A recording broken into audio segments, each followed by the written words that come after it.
Баршаңызға қайырлы күн. Бүгін сіздермен лакомканың рецептісімен бөлісетін боламын. Бұл лакомка балалық шақтың бал дәмі болып саналады. Мен де жегенмін, сіздер де жегенсіздер мектеп оқып жүрген кезімізде. Өте керемет, дәмі деген керемет, өте үлпілдек. Рецепті описание бөліміне жазып қоямын. Менің каналымды жоғалтып алмас үшін менің каналыма тіркеліп қойыңыздар. Ал кеттік, бастаймыз. Алдымен ыдысымызға жұмыртқамыздың ақуызын саламыз. Оның үстіне қантымызды саламыз.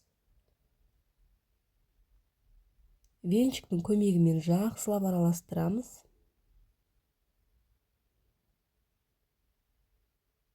Оның үстіне сұйық май құямыз.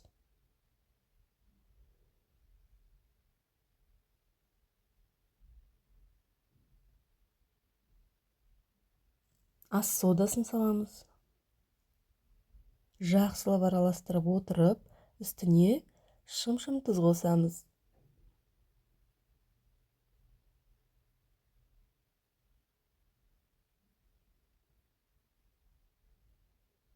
Араластырыңыз.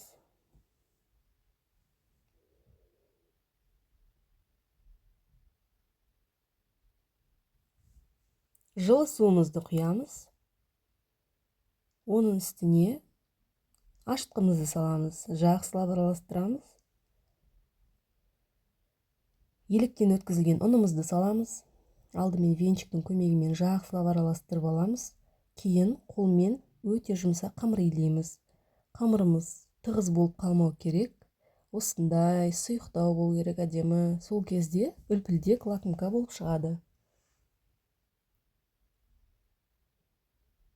Қамырымыз илеп болғаннан кейін үстіне сұйық май жағып, жан-жағына, қамырдың бетіне. Одан кейін пищевая пленкамен бетін ауа кіріп кетпейтіндей тығыздап ораймыз.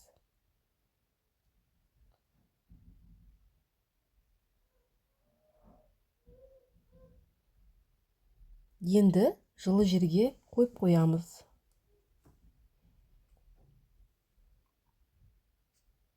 Қамырымыз ашыды. Ашығаннан кейін бір қайтарып формасын жасап, дөңгелектеп, шариктеп қоя береміз.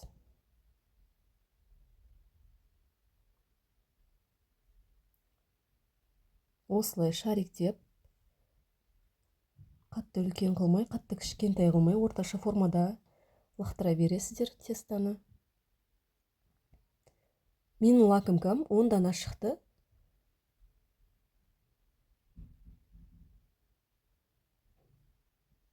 Енді көтерілгенін күтеміз. Бетіне ас бөлмесінің сүлгісін жауып қоямыз.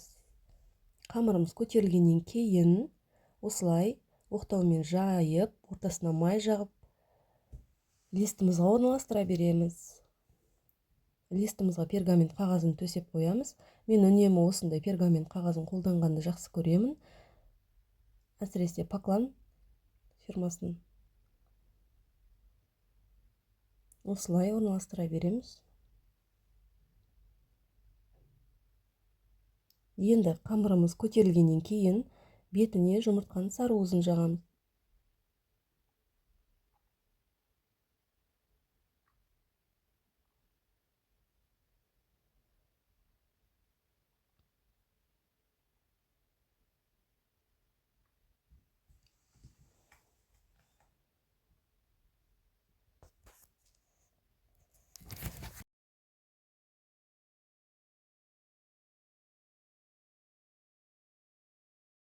Кремін дайындаймыз. Креміне бөлме температурасындағы сары майымызды және қойылтылған сүтімізді қолданамыз. Қойылтылған сүт, яғни сгущенка. Екеуін қосып араластырып, миксермен жақсылап араластырамыз.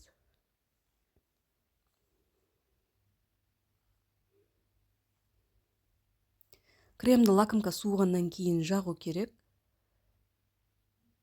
Креміміз дайын. Енді суыған лакомкаларымызға ішіне осылай кремін жағып шығамыз.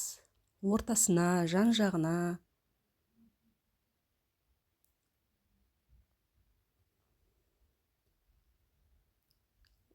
крошкамен сәндеп шығамыз.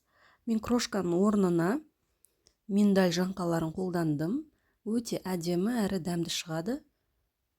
Сіздер де қолданып көрсеңіздер болады. Осылай жағып шыға беріңіздер.